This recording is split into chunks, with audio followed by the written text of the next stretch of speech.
Good afternoon, this is Mark at the Wicked Edge Expert Corner YouTube channel, where we are continuing to sharpen this knife. This is a 210 Gyuto VG10 steel.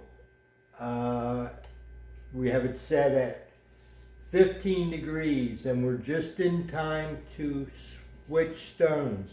We completed the setting of the bevel angle and initial sharpening, profiling.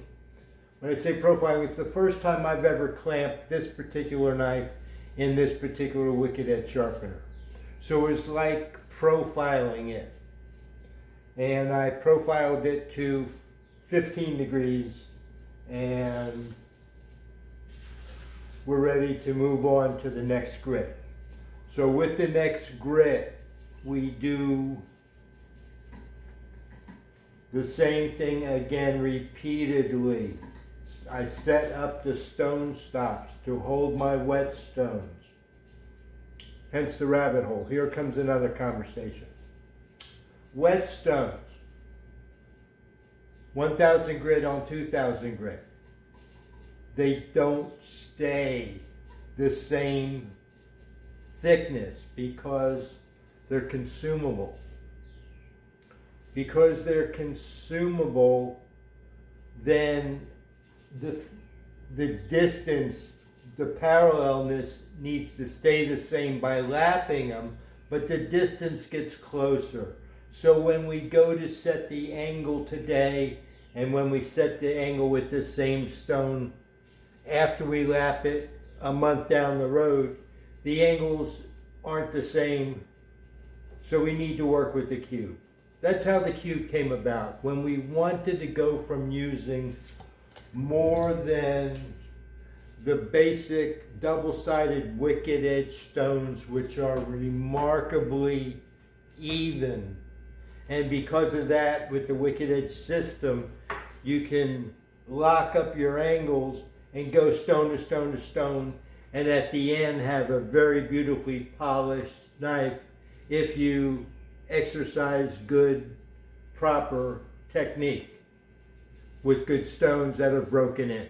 Real easy to do with the Wicked Edge because it locks everything in that precisely. But when you want to start working with more stones, now you're working outside the box, so that's where the cube came in. Initially, years ago, to you old timers, trying to talk as the expert corner group representing a whole group of years of knowledge, Wicked Edge used to have a variable thickness stone adapter, which was metal plates that slid on the square bar between your bracket arms and the vise. And what you did was you took the stone and you laid it against that plate when it was set at the angle that you were sharpening at, the first stone, and made that plate butt up against it and tighten it so it was flat.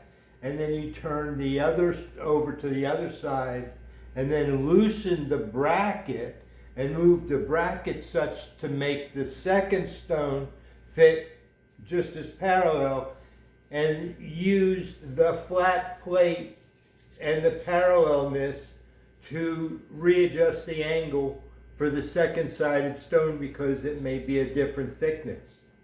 So by just keeping things parallel, Wicked Edge had an early adapter, the variable thickness stone adapter. If you could master it, it helped you to get them very close so that you didn't need to work like I'm working with the cube so precisely.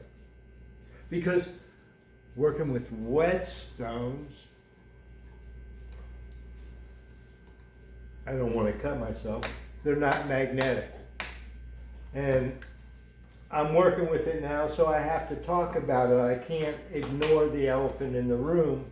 But the 1000 grit stone that I'm wanting to have at the set angle is against the stone, and now I'm going to strap on the new version of this old history story I told you from Wicked Edge, the variable thickness stone adapter.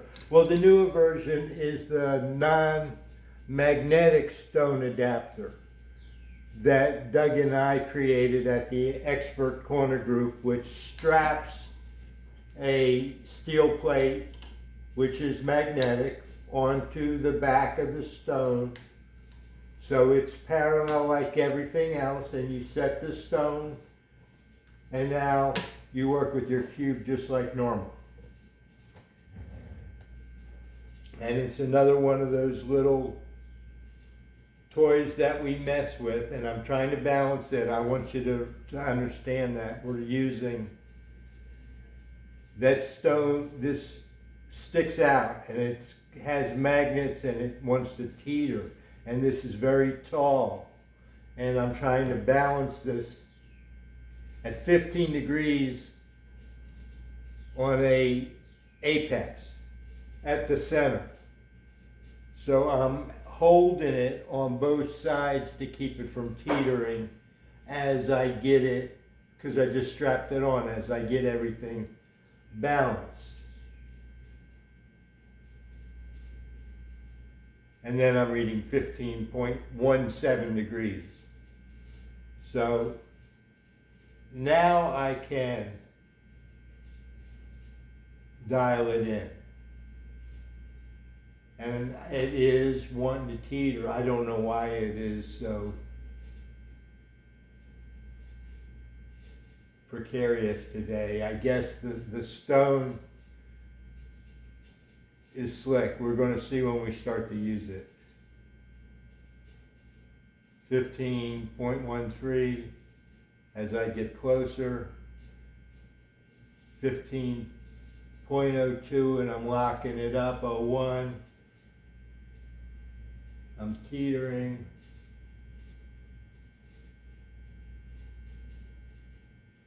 15.01.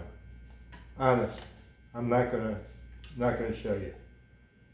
Again, we're working with this Shapton split here. I call it my diaper because we're working with whetstones. It's split, it wraps around the base of the Wicked Edge. I have put them on all of them. You just have to cut that window in there and cut a line so that you can wrap it around, and it allows you to work real cleanly. So that's one stone. We're going to lower this down one side. I'm trying to keep this moving along, and I'm going to slap a stone stop on top here, and I'm going to go over to the other side, try to go back and forth. Again, the same thing. For the beginner, what I'm doing is using the stone stop to position the stone so that the center fret on the handle is at the bevel, at the apex. Every time I check an angle, any night, that's what I do. Consistency. That's my reason. Everything to do it so that I do it the same way every time, so that I can say in my study, in my practice, this practice of breaking everything down to repeatable steps so that you can eliminate inconsistencies. That's what it's all about. This side now is balancing a little better. It says 14.78.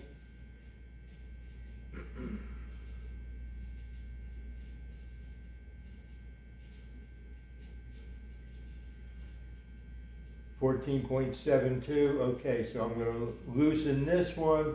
We need to move out. And I'm making sure it's balanced and it's coming around. 80, 85, 93, 95, 6, 7, 8. I'm locking it up. 0.99. Make sure it's balanced. 15.00.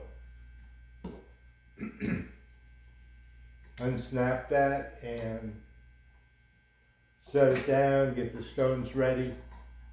I spend everything step that I'm doing, I'm right now just preparing, excuse me, to do the 1,000. My allergies are killing me.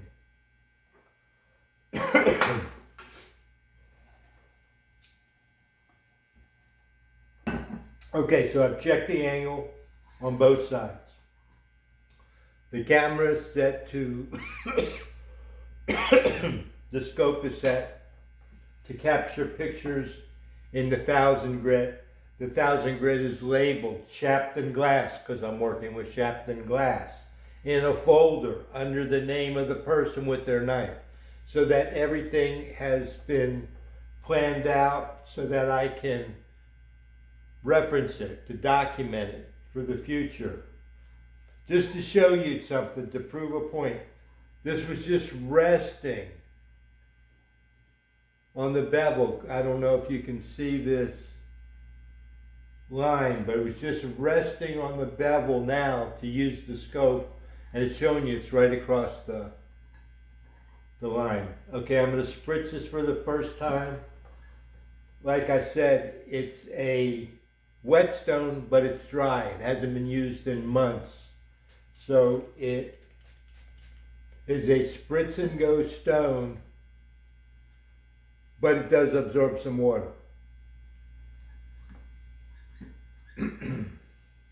Rabbit hole talk. Different whetstones absorb water differently. Spritz and go, quick soak, soak stones. I prefer to use spritz and go because they're quick and easy to use. Amongst the spritz and go, some are more absorptive and get softer and use that softness in a muddy slurry for their action. Others just use the water more as a lubricant, but they also get some softness when you wet them. Now my sharpening regimen, what I'm doing, again, for the beginning sharpener, how I sharpen. Starting again, second grit, 1,000 grit, the same edge, same clamp, same angle, set it back to 14 degrees, back to 15 degrees where I set it with the previous grit. Everything is ready. We took care of the thickness of the stone. We're ready to go, and we're doing the same thing again. I am starting with an up-down scrubbing on one side, then the other side to set the bevel again at the same angle with the finer stone. So I'm really resetting it or refining it. I do the same thing. It's very quiet. You can hear it whistle. That's the tolerance of the stones on the Wicked Edge guide rods, because the Wicked Edge guide rods are not totally smooth. They undulate so that the stones ride over them. I think if it was too tight of a seal, there would be some sort of stiction, so they're either that or the way the cutting process, but they look like they undulate if you look at them. One good scrub back and forth. Again, the same conversation from yesterday. I'm listening, I'm feeling the feedback, the grittiness of my fingers, looking at the amount of steel that came off the knife. It wasn't particularly wet. They're very quick cutting stones.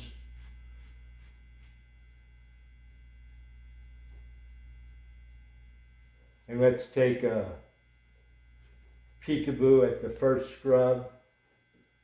We got to remember to photograph.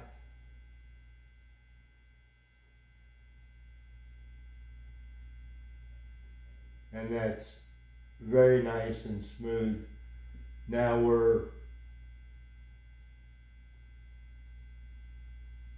all the heavy lifting is done. We already set the bevel. We're just coming back and refining it and just looking to see how everything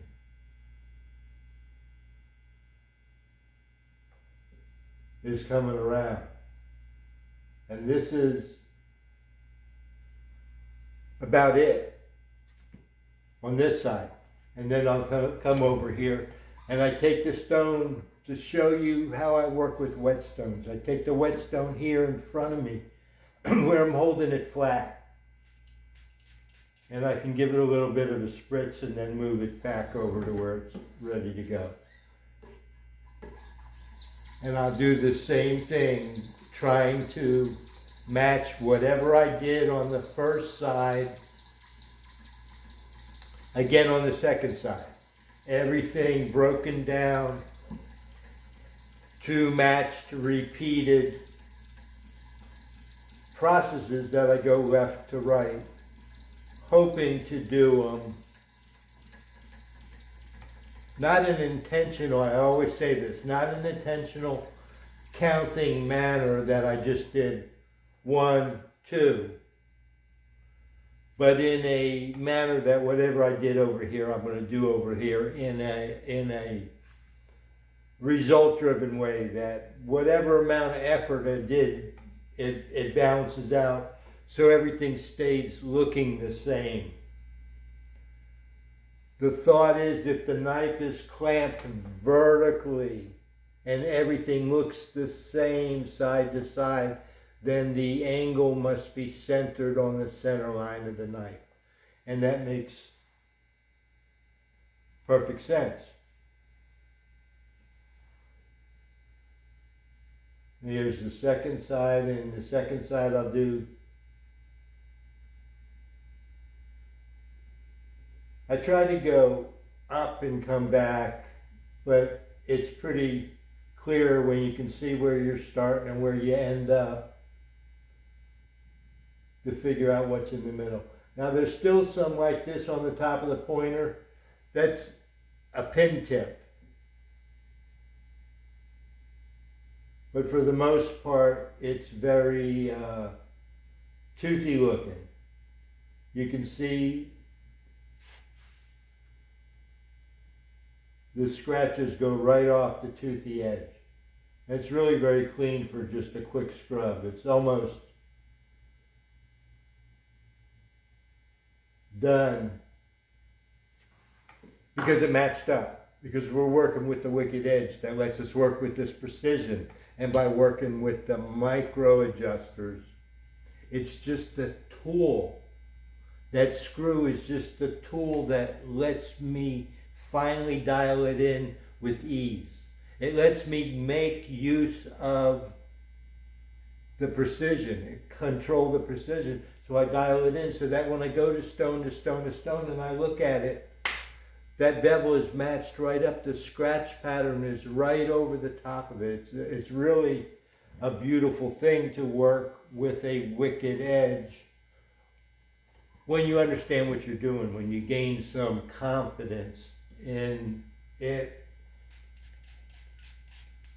and we start controlling it, using it as a tool, as a bench vise that it is, because when we get it, we have really no idea that's how simple it is. It's just a clamp and we have to do all the rest. Once we figure out all the rest, it's really a very handy tool and easy to work with. This stuff that I offer is just the stuff that assists me to make it easier to use that precision. Okay, I'm wiping them clean and now I'm ready to take them both. It's covered over there, so we're okay. I'm just talking with my hands flailing, and I don't want to get cut by this knife because it is sharp. Now I gotta just find my range. Wherever I start, just start and work forward. It takes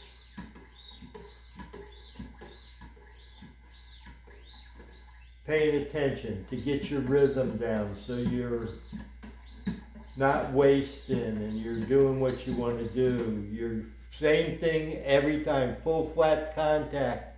Pull down as I work forward. Behind it. Pull down as I work forward. Behind it. I say behind because it's behind the stroke from this side, this stroke backed up the stroke from that side, and always the same way. Again, what I'm doing on this particular knife is I'm coming down and forward because it does a couple things for us.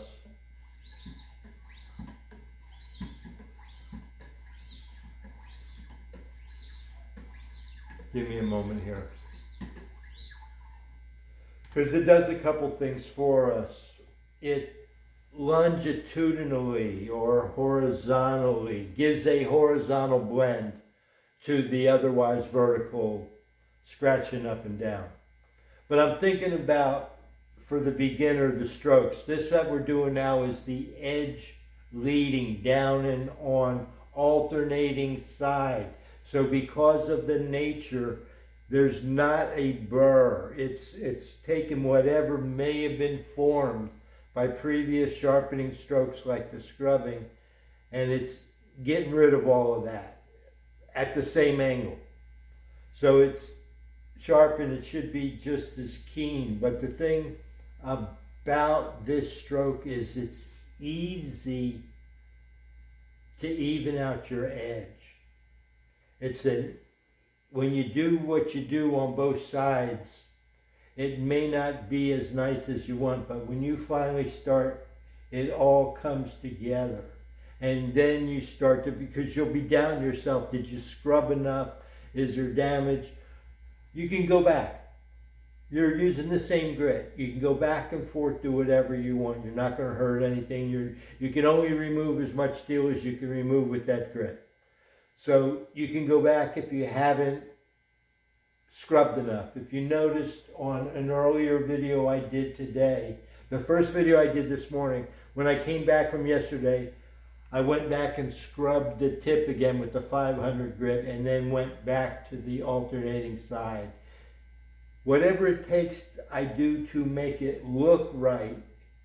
And that's what I'm recording, what looks right, because I think what looks right is what works. Because I'm making a sandwich for lunch with a knife I sharpened last week that I got back from a friend that had beat it to death. And I was making thin slices of a half of a tomato stood on its side. We all know how soft a tomato is that's cut in half. And then if you're trying to make thin slices for a sandwich, and I was doing it with a knife I sharpened. So it must cut. So I must be doing something right, which is what I'm trying to share with you. The repetitiveness, the simplicity of the repetitiveness, and how I'm trying to prove it with the documentation. So let me see where I'm at. Let me get back on track here. Wipe this so I can eyeball it, reset. This is a good sandwich too.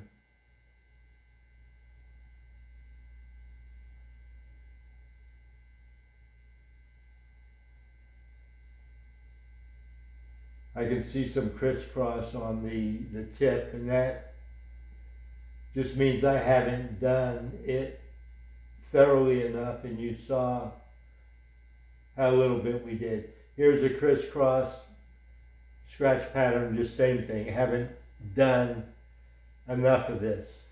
And all we did was walked up and back a little bit when I got lost in the dissertation about keeping the balance of your work even. It's getting mottled looking, either because it's not wiped clean or because it's getting that fine already.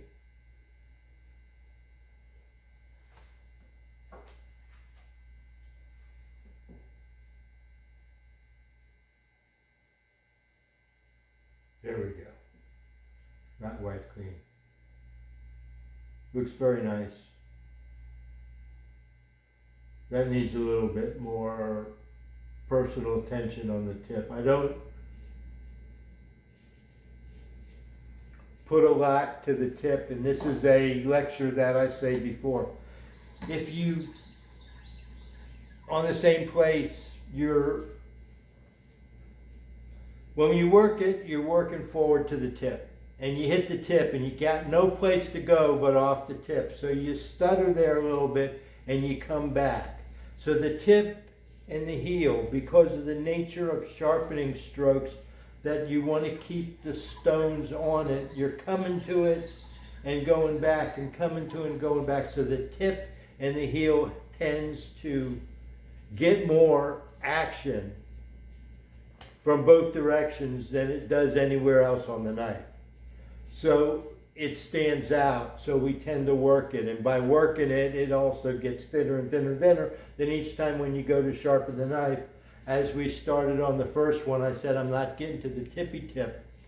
Well, you're getting the tippy tip further and further away the more you work it. So the idea is to blend it. And the tip, how you blend it, is not by working it so much, I think. We can do the final blending at the end. We're talking about, you know, the tip of this as compared to the whole cutting surface of the knife. We don't want to spend too much on there.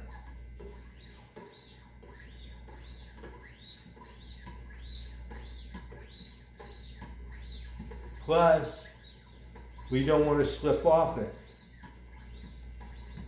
because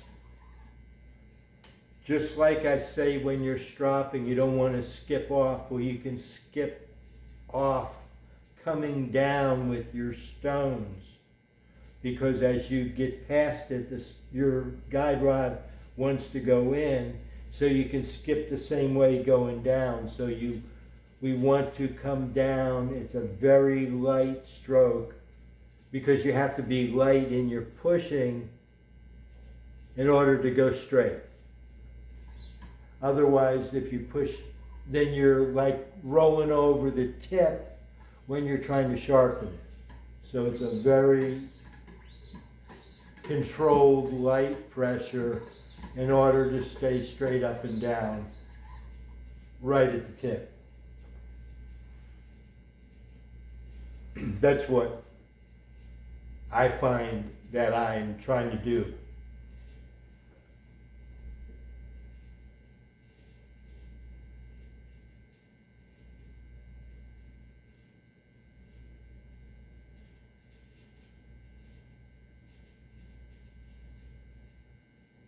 I haven't gotten any worse, and it's not a whole lot better. This is very nice. It's hard to, again, it's hard to hold the scope out there and keep it flat enough to take a picture with your less dominant side.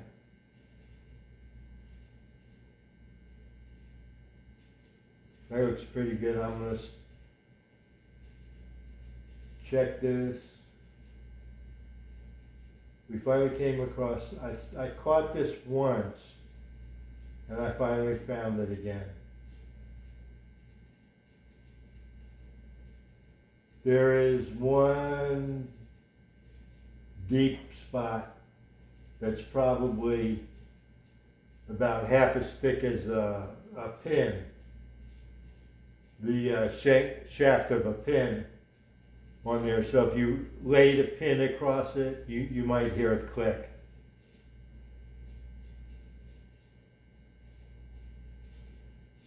But other than that, from where we started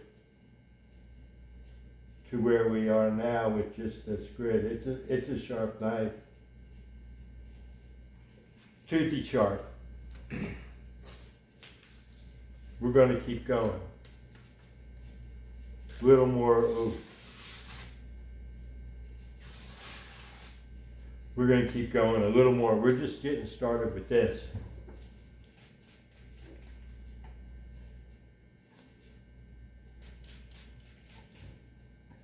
This you can play with, do whatever you want to do. It's not very gritty, it's not very scratchy, it's not very invasive.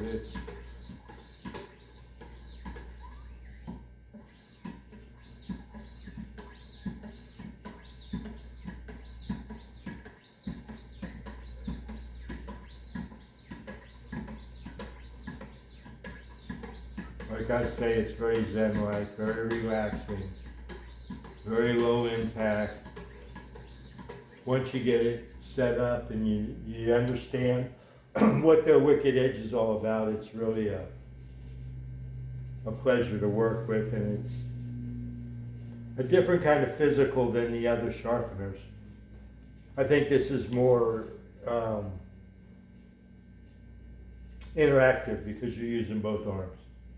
Just my perception, not necessarily true either way.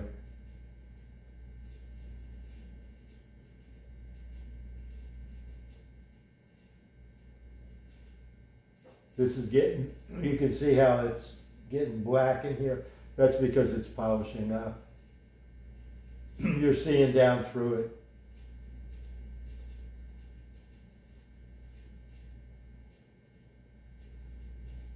And the heel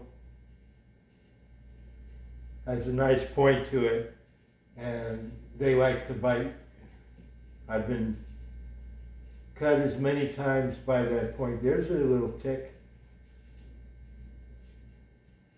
Been cut many times by a pointed heel as by a pointed tip. Probably more times.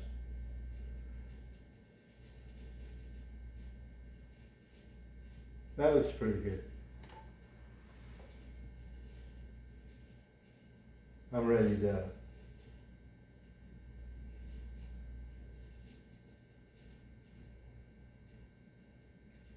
document this in.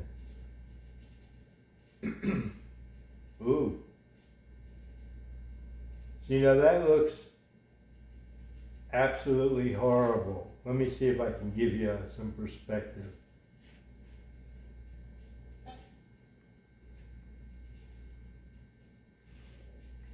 Well, I'm trying to give you something to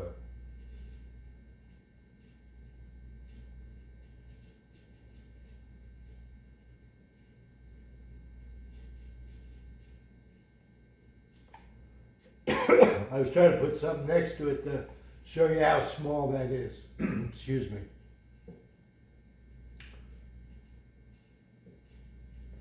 Let's move on. In other words, don't sweat those little things. When you see them, when you're working with such a high power scope, you go, oh my God, the knife is ruined.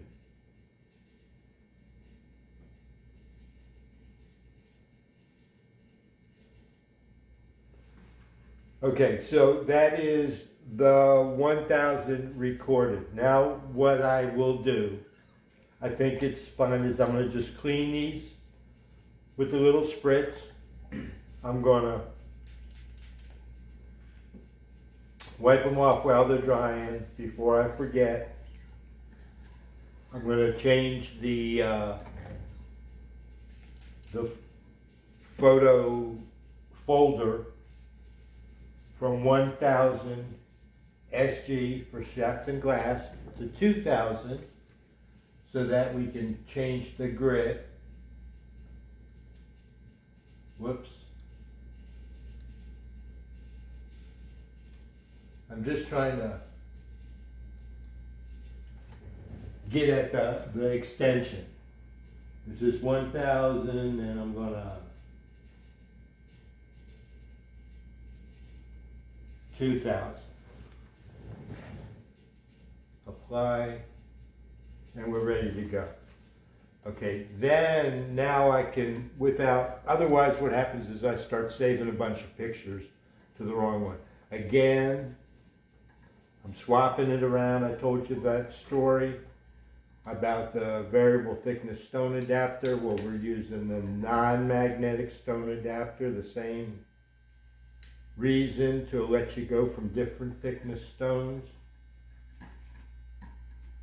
Again, I'm setting this up, cleaning it, and I do, so you know, I do lift the skirt of my diaper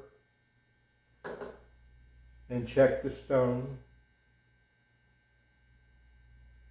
I don't just assume it's zeroed out 0.01, it was floating. I don't check it all in all. I don't check it again and again. I know that it stays. I'm trying to show you that I do check it from time to time, so that you know that you need to check because not everybody has a dedicated workbench like I do, where they can use the cube again and again and again. Okay, it's saying right now 14.90, so I'm going to loosen this up. We need to back it away. We don't have to change the gross angle, so we don't have to move the quick lock arm. We can simply dial it out. That's sidestep, rabbit hole conversation. That's the reason for balancing the micro adjusters. So you have forward and reverse adjustment. When I say I made the video previously working with the micro adjusters, another one recently where I showed you balance it and slide the bracket on the 100 series and lock it so you can go either way. That lets you, without having to change that again, it gives you room for whatever stone you're working with to have room to go either way, towards and away. And we are at 15 degrees. And I'm going to come over here and double check, make sure it's sitting flat. 15 degrees, 1503 now, 04, 02. So it's floating. We're going to be happy with that. That's on the 2000 grit side. Put the stop back down to where we're working. We check that every once in a while to make sure we're not getting out of hand with our stone stops. I spend most of my time in the setup, and then relatively seconds in the scrubbing, and then the alternating side. Most of it is in getting everything so that the effort I put goes where I intend for it to go, so that my effort is all predictable and the results are all consistent. And the results are consistent because the efforts to set everything is made. 14.78.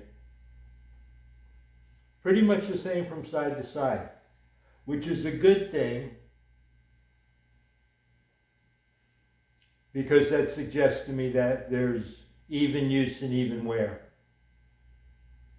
If I start to see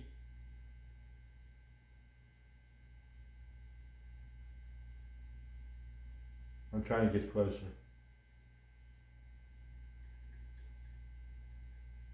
I'm thinking about something I want to say.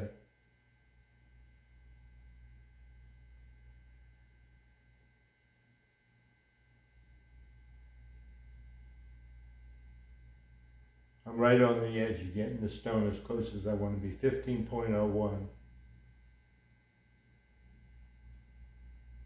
15.02. That's okay. Okay. What I was starting to say is, this goes back to labeling the handles. One side versus the other, A and B, left and right, 1 and 2. Because when I start setting the angles on them, the numbers let me in, looking at how the parallelism stays when I adjust. That gives me an indication of the wear and an indication of my lapping to keep the stone faces parallel. If I see the numbers go wacky, because I have the stones labeled, it makes sense to me. I can make a note to myself that stone number 1, side B, this one is called 1A, this side is called 1A because it's 2000 grit, and there's a 1B on the 1000 grit and 1B on the 2000 grit. So I have references that if I notice while I'm using the cube as I set the angles, today I noticed they were the same, left to right, which told me that everything's working even. If I notice that difference gets out of whack, then it tells me I'm not using the stones or lapping them or maintaining them in a level fashion. And because I have my stones labeled, that all makes sense to me. The rabbit hole side conversation. I don't remember, without backing up that film, did I get this set right? I assume we did, because we had that whole conversation. The stone stops are down, we're ready to go. We're on 2,000, we have 2,000 there, and I'm ready to spritz. And we've been talking 40 minutes, so I'm gonna stop this video, take a break, quiet my brain, because my rabbit hole brain has been talking about all the different things that we did in the last 40 minutes while just sharpening the 1000 grit. So I'm gonna look at that, jot down some notes, upload it, type it. I don't intend to delete anything. That's not my style. I go with the flow and upload that and come back again for another episode on the Wicked Edge Expert Corner Group YouTube channel. Thank you.